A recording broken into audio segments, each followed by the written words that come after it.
1000 sampai 3000 per karung. Lalu transportasi distribusi 500 sampai 1.500.000. Total biayanya 5 juta sampai 9 juta.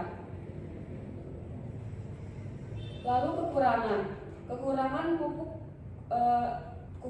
pupuk dari kotoran bebek. Yang pertama, bau yang tidak sedap. Kotoran bebek dapat memiliki bau yang tidak sedap, sehingga perlu diolah dengan baik sebelum digunakan sebagai pupuk. Kedua, kandungan nitrogen yang tinggi. Kotoran bebek memiliki kandungan nitrogen yang tinggi, sehingga perlu diencerkan dengan air sebelum digunakan untuk menghindari kerusakan tanaman. Ketiga, perlu pengolahan yang tepat. Kotoran bebek perlu diolah dengan tepat sebelum digunakan sebagai pupuk, seperti proses pengeringan. 4. Kandungan garam yang tinggi. Kotoran bebek dapat mengandung garam yang tinggi, sehingga perlu diencerkan dengan air sebelum digunakan untuk menghindari kerusakan tanaman. Yang kelima, daya simpan yang singkat. Pupuk dari kotoran bebek memiliki daya simpan yang singkat, sehingga perlu digunakan dalam waktu yang singkat setelah diolah. Yang keenam, tidak cocok untuk semua jenis tanaman. Pupuk dari kotoran bebek tidak cocok untuk semua jenis tanaman, sehingga perlu dipilih dengan hati-hati sebelum digunakan. Dan yang ketujuh, dapat menarik hewan pengganggu. Pupuk dari kotoran bebek dapat menarik hewan pengganggu seperti tikus dan burung, sehingga perlu diolah dengan hati-hati untuk menghindari kerusakan tanaman. Nilai yang dihasilkan dari kotoran bebek tadi, limbah tadi yang awalnya tidak berguna, berubah menjadi produk bernilai seperti pupuk organik yang dapat dijual. Hal ini memberikan nilai ekonomi bagi pemilik karena limbah menjadi sumber pendapatan tambahan. Limbah tidak lagi mencemari lingkungan atau menimbulkan bau, tetapi justru membantu meningkatkan kesuburan tanah dan mendukung pertanian ramah lingkungan.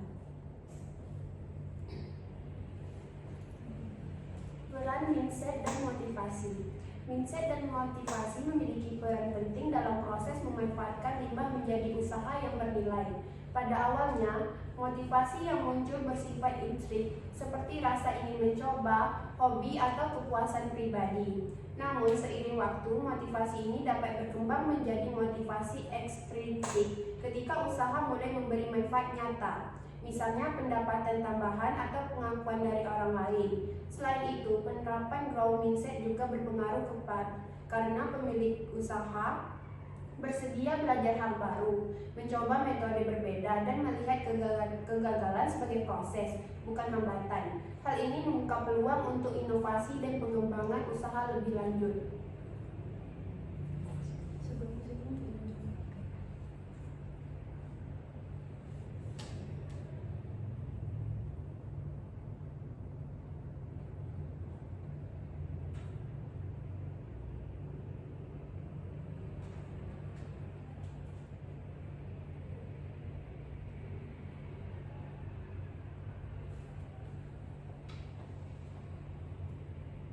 Tahu nggak sih kamu kalau kotoran bebek bisa dijadikan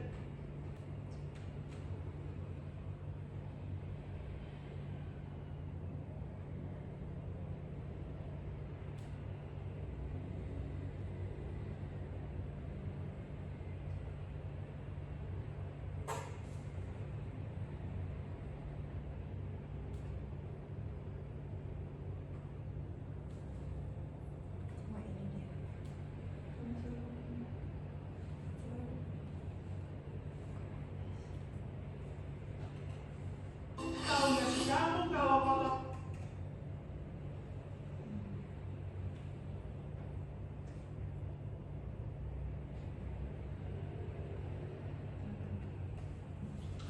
Nah, jadi itu dia pembahasan di PPT tadi. Maka selanjutnya kita akan menonton video yang sudah kami buat ke tempatnya gitu.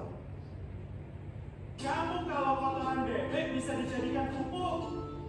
Kenalin ini Pak D.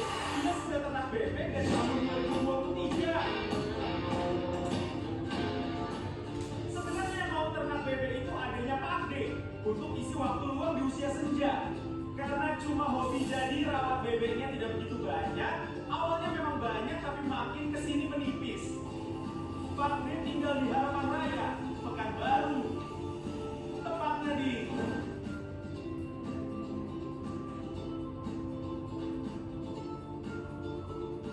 bebek ternak Pak D tidak terlalu banyak, hanya beberapa ekor saja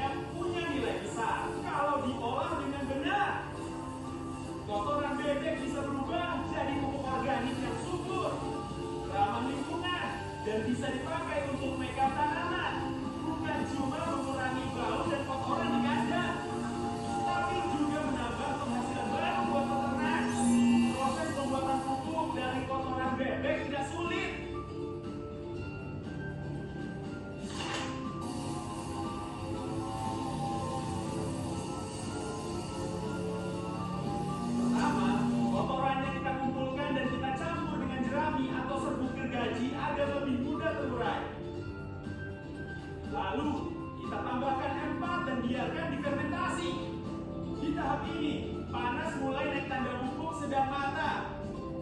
Beberapa minggu kemudian, warnanya menggelap, bau hilang, dan teksturnya halus.